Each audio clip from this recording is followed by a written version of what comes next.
Hola mi gente, ¿cómo está? Y bienvenidos a otro video mío aquí en mi canal. En este video voy a enseñarles un poquito de español, ¿ok? Pero primero, si no me conoces, mi nombre es Cristina and I've been learning Spanish for 4 years on my own. And here on my channel, I like to talk about how I did it, how I do it, and how you can too. So if you want to grow on your Spanish journey or watch me grow on mine, then hit that subscribe button so we can talk about it.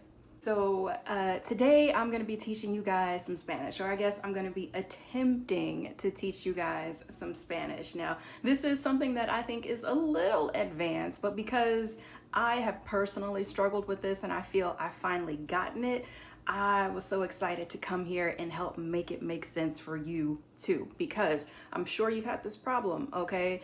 One of the things that I feel we have in common as native English speakers, for those of you who are native English speakers learning Spanish, is, our brain works a certain kind of way. And when we see things in Spanish that don't fit into that mold, it can cause us a lot of trouble. And the troublemaker in particular that I'm referring to is a 2-letter monster called say, okay? And in this video, I am going to be helping you break down the passive say, or the passive voice using say, which is a pronoun.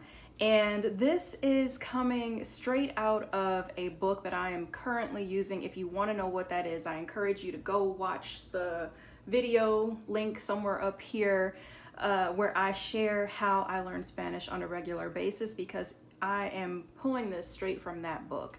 Maybe 3 weeks ago, give or take, I made it to a chapter called the pronoun say in the passive voice, okay? And I just knew that this was going to be a good one, because this is a word that I have seen so many times, okay? I've seen it, I've heard it, I'm sure I've used it, but I never really knew how to translate it. What the heck does it mean? It's only 2 letters long. Why is it everywhere? And this particular chapter in the book is kind of helping me to break that down. And so today we're going to focus on part 1. Give this video a few likes if you want part 2, part 3, and perhaps part 4, because the concept is a little dense. And I'll make the other videos. But for now, I just want to introduce you to the passive say. When I was a kid, I grew up in LA.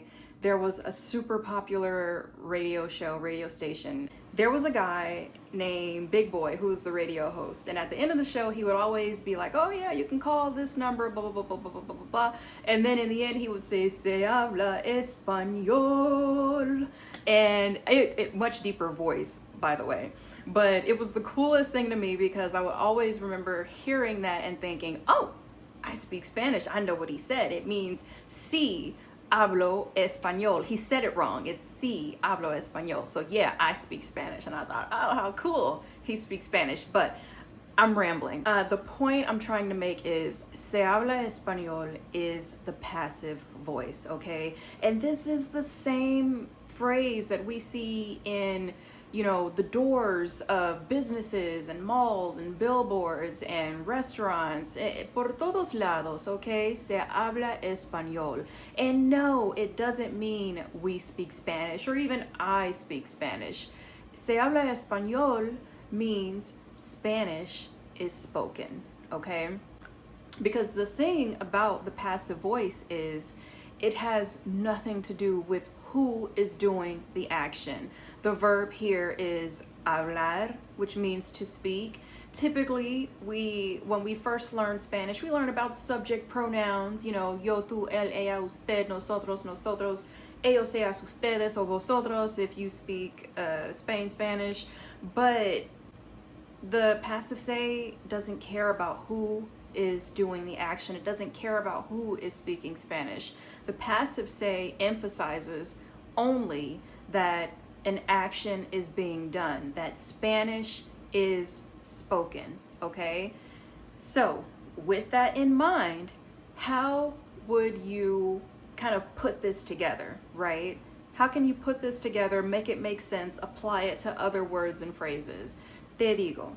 Now, the thing about the passive voice is it always exists. The pronoun say, because that's what it is, it's a pronoun, always exists before the verb in the third person, okay? It's always going to be in the third person. And if you're confused about that, then I encourage you to do a little homework on the handy dandy chart that we all learn about when it comes to conjugating verbs.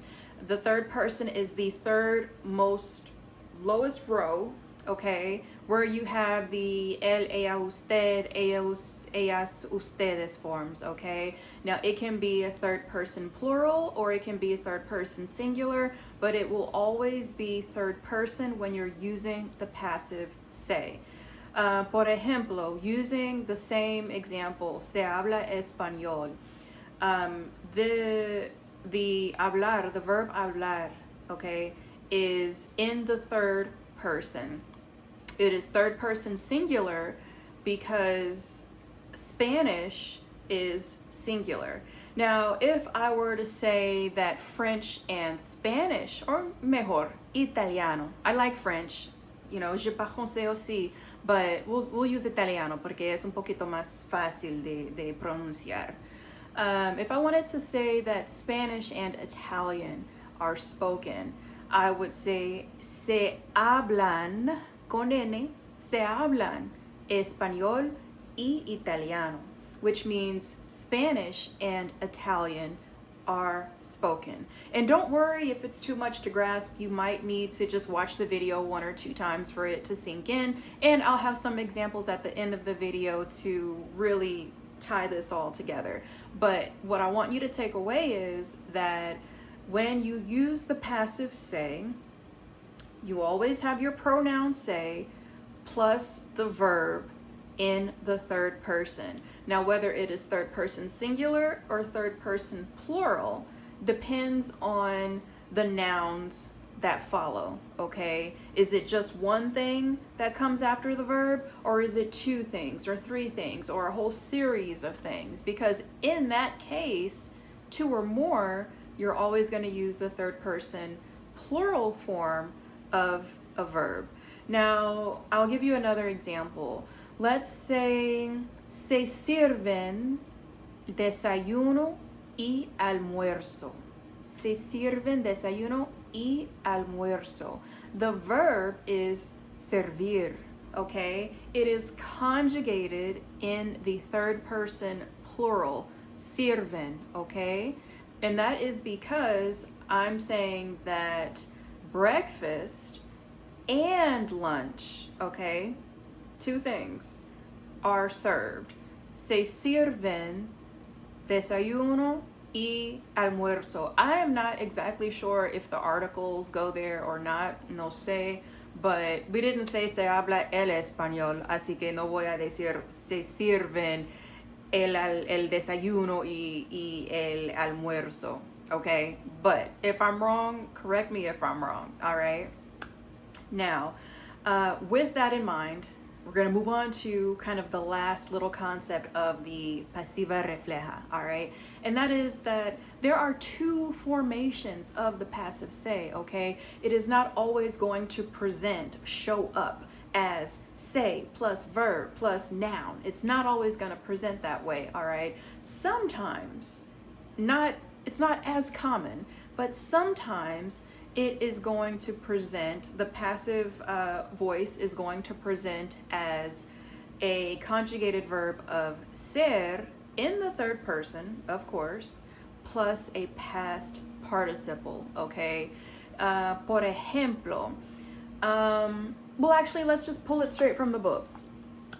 Hay un ejemplo aquí que se dice, Joaquín es respetado. Joaquín es respetado.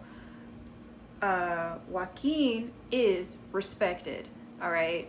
Now, this is saying that somebody respects Joaquín.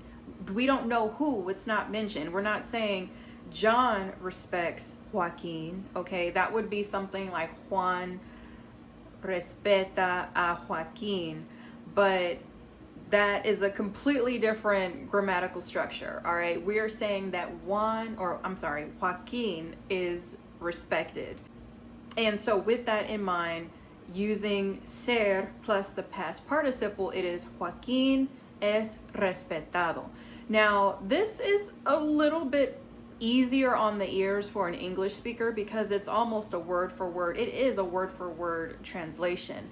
But en español, si quieres hablar español más natural, tienes que saber usar la forma más común, ¿ok? Se respeta a Joaquín.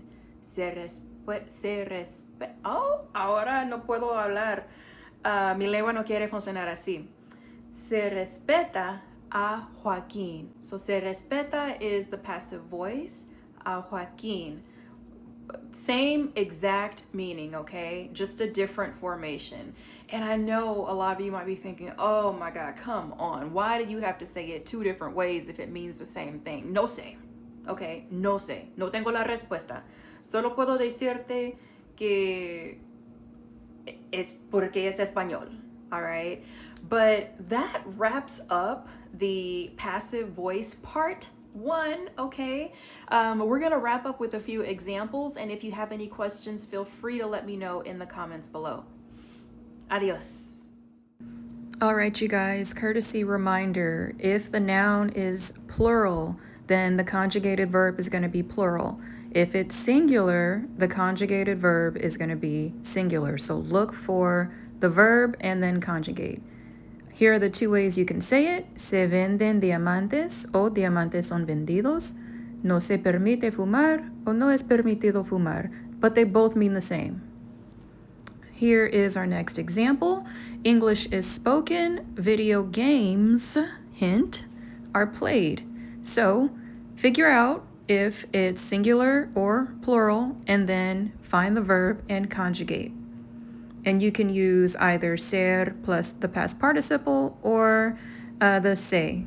And if these were your answers, then you are correct. Remember, again, just because they look different doesn't mean they're translated any differently. And that's it. Hope you guys enjoyed the video. Adios.